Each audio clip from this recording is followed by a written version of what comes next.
The right of return is a principle which is drawn from the Universal Declaration of Human Rights and the International Covenant on Civil and Political Rights, intended to enable people to return to, and re-enter, their country of origin. The 1951 Convention relating to the status of refugees does not give refugees a right to return, but rather prohibits return to a country where he or she faces serious threats to his or her life or freedom. The convention binds the many countries which have ratified it. By contrast, the right of return has not passed into customary international law, although it remains an important aspirational human right. Instead, international law gives each country the right to decide for itself to whom it will give citizenship. Background: the Universal Declaration of Human Rights Article 13 states that everyone has the right to freedom of movement and residence within the borders of each state.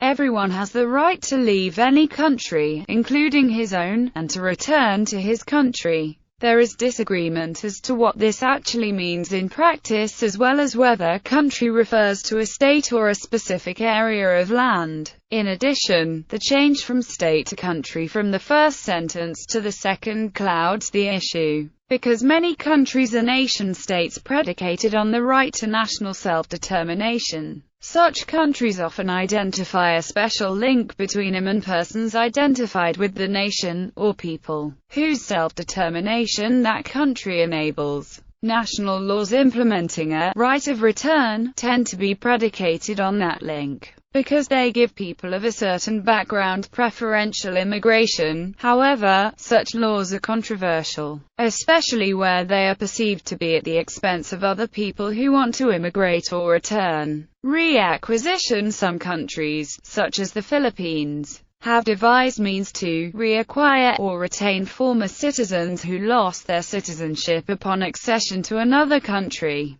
particularly to recover the contributions and potential investment opportunities of former citizens abroad. Schemes such as these bear some resemblance to right of return plans, because they highlight how a homeland's motivation to build links of citizenship with diasporas may draw from potential investment, not just the nation-state's perceived cultural duty towards one or more particular peoples. Such schemes do not necessarily constitute rights of return, however, particularly where they target former citizenship holders rather than members of an ethnic group who may never have held citizenship, or whose diaspora location even predates state formation. Choice of a former citizen scheme, such as the Philippines Republic Act 9225, rather than a right of return such as those listed below, may be more closely associated with the historic circumstances of a people's dispersion and of nation-state formation, respectively,